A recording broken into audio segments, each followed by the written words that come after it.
ہے ابن آدم کے قدم ہل نہیں سکیں گے. جیسے مجرم کھڑا ہوتا ہے کٹہرے کے اندر، اس کٹہرے میں سے ہل نہیں سکو گے حتی یسأل عن خمس، جب تک کہ 5 چیزوں کا حساب نہ لے لیا جائے. وہ 5 چیزیں کیا ہیں؟ کان کھول کر سنیے.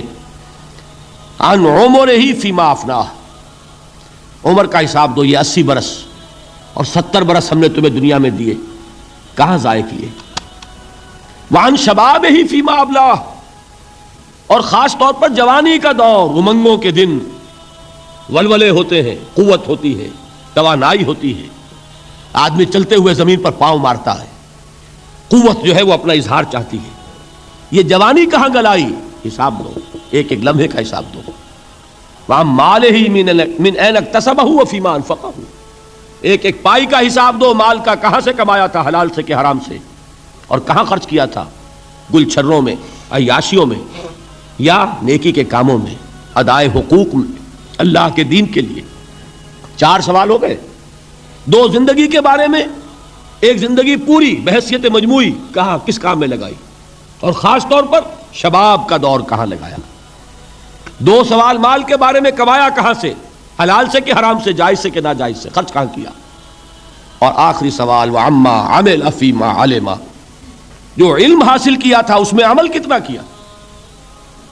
علم کے انبار لگاتے چلے گئے اور عمل کے آغاز کی بھی نوبت نہ آئی. یہ علم جو ہے یہ اس روز سب سے بڑا وبال بن جائے گا انسان.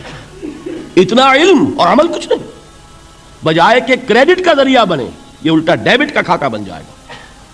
یہ جواب دہی کا احساس ہے کہ جس کی وجہ سے انسان کی ٹریجڈی جو ہے وہ دوہری ہے. کوئی حیوان اتنے بوجھ تلے نہیں، مشقت کی، محنت کی، اس زندگی میں ختم ہوئے، اس کے بعد کوئی محاسبہ نہیں. اس کو بھی غالب نے خوب کہا ہے کہ اب تو گھبرا کے یہ کہتے ہیں کہ مر جائیں گے، اور مر کے بھی چین نہ پایا تو کدھر جائیں. یہ ہے وہ ہیومن ٹریجڈی. اب میں آپ کو توجہ دلانا چاہتا ہوں. ایک تو گوتم بدھ کا فلسفہ، اس کے فلسفے کا مین تھیم یہ ہے سروم دکھم، آل از پین، آل از سفرنگ. اور اس نے جو بھی اپنی محنت کی یہ تو اللہ ہی بہتر جانتا ہے کہ اسے بعد میں ملا کیا اور کیا نہیں ملا. ایک بات آپ سے عرض کر دوں گوتم بدھ کے بارے میں. ایک بہت جید عالم میرے نزدیک بر صغیر پاک و ہند کے علماء میں، جو اس صدی کے علماء ہیں، ان میں ان کا بہت اونچا مقام ہے، مولانا مناظر احسن گیلانی رحمۃ اللہ علیہ. گیلان قصبہ ہے ایک بہار کا، وہاں کے رہنے والے تھے. ان کی زندگی زیادہ گزری حیدرآباد دکن میں، عثمانیہ یونیورسٹی میں استاد رہے. انہوں نے گوتم بدھ کے بارے میں یہ لکھا ہے کہ میرا یہ گمان ہے کہ وہ بھی اللہ کے نبی تھے، اور اس کی دلیل دی ہے. قرآن مجید میں ایک رسول کا ذکر آتا ہے، ذوالکفل، اور یہ ذوالکفل وہ ہے جس کے بارے میں ہمیں کچھ پتہ نہیں. قرآن مجید میں بھی ایک جگہ ذکر آیا ہے. نمبر 2 یہ کہ کسی حدیث میں اس کی کوئی ہمیں وضاحت نہیں ملتی، نہ حضور سے پوچھا گیا نہ حضور نے اس کی وضاحت فرمائی. اب یہ ذوالکفل ہے کون؟ تورات میں جو نبیوں کے نام آتے ہیں ان میں سے کسی نبی کا نام ذوالکفل کے آس پاس نہیں بنتا کہ یہ سمجھا جائے کہ یہ اس نام کی بگڑی ہوئی یا بدلی ہوئی شکل بن گئی ہے. تو انہوں نے جو کہا ہے وہ بات وزنی معلوم ہوتی ہے اس اعتبار سے کہ کپل وستو، کپل پے جو ہے وہ عربی میں ہے نہیں، وہ فے بنتی ہے. تو ذوالکفل کے معنی کفل والا، اور یہ کفل جو ہے کپل، کپل والا، جس کو ہم کہتے ہیں کپل وستو کا شہزادہ. تو انہوں نے یہ کہا ہے کہ گوتم بدھ کے بارے میں یہ خیال، یہ میں عرض کر دوں کہ اس کو ہم یقین سے نہیں کہہ سکتے، یہ ان کا گمان ہے، خیال ہے، واللہ عالم کہیں گے ہم، لیکن امکان ضرور موجود ہے. قرآن کہتا ہے وَلِكُلِّ قَوْمٍ ہَادٍ، ہم نے ہر قوم میں ہادی بھیجے. وَإِن مِّن قَرْيَةٍ إِلَّا خَلَا فِيهَا نَذِيرٌ، کوئی بستی ایسی نہیں دنیا میں جس میں کوئی نہ کوئی خبردار کرنے والا نہ آیا ہو. تو یہ ممکن نہیں ہے کہ وہاں نبی نہ آئے ہوں، لیکن ان کی تعلیمات اتنی بدل گئی ہیں کہ ہم ان کو پہچان نہیں سکتے. حضرت مسیح علیہ السلام کی تعلیمات اگر عیسائیوں سے ہم سمجھیں تو کبھی بھی انہیں اللہ کا نبی نہیں مان سکتے. یہ تو قرآن مجید نے آ کر حضرت مسیح علیہ السلام کی اصل حقیقت ہمیں بتائی، ورنہ تو خدا کا بیٹا ثالث و ثلاثہ ان کو کیسے ہم مانتے. لیکن یہ کہ قرآن نے بتایا تو جان لیجئے ہو سکتا ہے کہ گوتم بدھ بھی اللہ کے نبی ہو، لیکن ہو سکتا ہے کہ درجے میں کہیں گے، یقین سے نہیں. بہرحال گوتم بدھ نے اس دکھ، رنج، صدمہ، غم جو انسان کا مقدر ہے اس کا مشاہدہ کیا، اور پھر تپسیائیں کی، علم حاصل کیا، رشیوں منوں کے پاس گیا. اس نے کوشش کی کہ معلوم ہو سیلویشن کا راستہ کون سا ہے. اس دکھ سے نجات پانے کی کوئی سبیل بھی ہے کہ نہیں؟ اس غم سے، اس نجات سے، اس اندوہ سے انسان کسی طریقے سے چھوٹ سکتا ہے یا نہیں؟ اسی کو سیلویشن کہتے ہیں انگریزی میں، اسی کو ہندی میں نروان کہتے ہیں، اسی کو عربی میں نجات کہتے ہیں۔ ان النجات معلقۃ بمجموع هذه الاشیاء، میں نے امام راضی رحمۃ اللہ علیہ کے الفاظ میں آپ کو لفظ بتایا، نجات کی راہ۔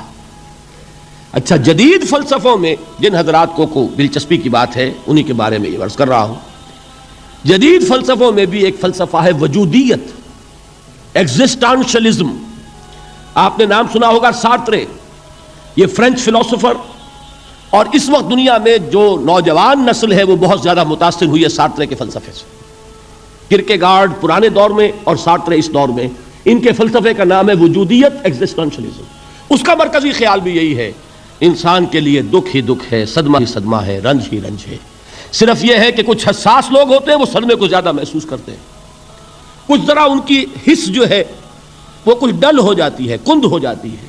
وہ جو غالب کا شعر میں نے آپ کو سنایا کہ مشکلیں اتنی پڑی مجھ پر کہ آسان ہو گئی، ورنہ یہ ہے کہ انسان سوچے تو دکھ ہے۔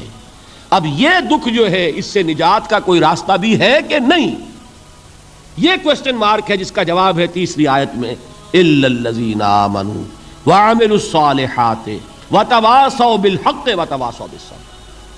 جو ایک نا امیدی کی کیفیت طاری ہوتی ہے، والعصر ان الانسان لفی خسر، زمانے کی قسم ہے تمام انسان برباد ہونے والے ہیں، تباہی میں ہیں، گھاٹے میں ہیں، ٹوٹے میں ہیں۔ اس سے جو ایک مایوس کن صورتحال سامنے آتی ہے، اس مایوسی سے نجات دلانے والی آیت ہے تیسری آیت۔ ایک راستہ ہے، یہ امید کی کرن ہے، تباہی سے بچ سکتے ہو، ابدی بربادی وہ بربادی۔ یہاں تو یہ ہے کہ ہم نے مشقتیں اٹھا لیں، فاقے جھیل لیے، تکلیفیں برداشت کر لیں، صدمے برداشت کر لیے، لیکن موت آئی، اس کا خاتمہ ہو گیا۔ لیکن اس کے بعد اگر خدا نہ خواستہ جہنم میں جھونک دیے گئے، وہ ابد الآباد تک کی، وہ ہمیشہ ہمیشہ کی جلن۔ قرآن کہتا ہے کہ اگر ایک کھال جل جائے گی، جھلس جائے گی، اللہ اور کھال دے دے گا۔ دیکھیے، یہ بھی جدید دور میں آپ کو معلوم ہوگا، بورس بکائی نے جو کتاب لکھی ہے، دی فرینچ سرجن، اس نے ثابت کیا ہے کہ قرآن مجید نے جتنے نیچرل فینومینا کا حوالہ دیا ہے وہ بالکل سائنس کے مطابق ہے۔ آج ہمیں یہ معلوم ہے کہ حس جو ہے وہ صرف کھال میں ہوتی ہے، کھال حساس ہوتی ہے، کھال اتر جائے نیچے جو ہے گوشت جلے گا، آپ کو تکلیف نہیں ہوگی۔ معلوم قرآن نے کہا ہے کہ جب کھالیں ان کی جھلس جائیں گی ہم نئی کھال دے دیں گے، تاکہ وہ سوزش جو ہے، وہ جلن کا احساس برقرار رہے، وہ ختم ہونے نہ پائے۔ حالانکہ اس کی ضرورت نہیں ہے، اگر اندر کا گوشت بھی حس والا ہوتا تو پھر کھال دوبارہ عطا کرنے کی ضرورت نہیں ہے، گوشت جلے گا، اس سے بھی جلن کا اور سوزش کا احساس ہو جائے گا۔ لیکن قرآن کہتا ہے کہ نہیں، کلما نضجت جلودہم بدلنا لہم جلودا غیرہا، جب ان کی کھالیں جھلس جائیں گی، جل جائیں گی، ہم ان کی کھالیں بدل دیں گے تاکہ وہ سوزش برقرار رہے۔ ثم لا يموت فیہا ولا یحیا، پھر نہ وہ اس میں جی سکے گا نہ مر سکے گا، نہ زندوں میں ہوگا نہ مردوں میں ہوگا۔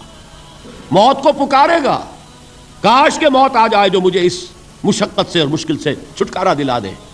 وہ موت جس سے اس وقت ہم بھاگتے ہیں، اگر خدا نہ خواستہ اس جہنم میں جھونکے گئے تو پھر موت کو پکاریں گے اور موت نہیں آئے گی۔ اس عذاب سے، اس ابدی ناکامی سے، اس خسران سے، اس ابدی ہلاکت سے بچنے کا کوئی راستہ ہے؟ وہ جو میدان حشر میں پکاریں گے لوگ، این المفر، کوئی جائے فرار ہے، کوئی جائے پناہ ہے؟ وہ جائے فرار، وہ جائے پناہ اس دنیا میں اللہ نے ہمیں عطا فرمائی، اسی کا نام صراط مستقیم ہے۔ الا الذین آمنوا وعملوا الصالحات وتواصوا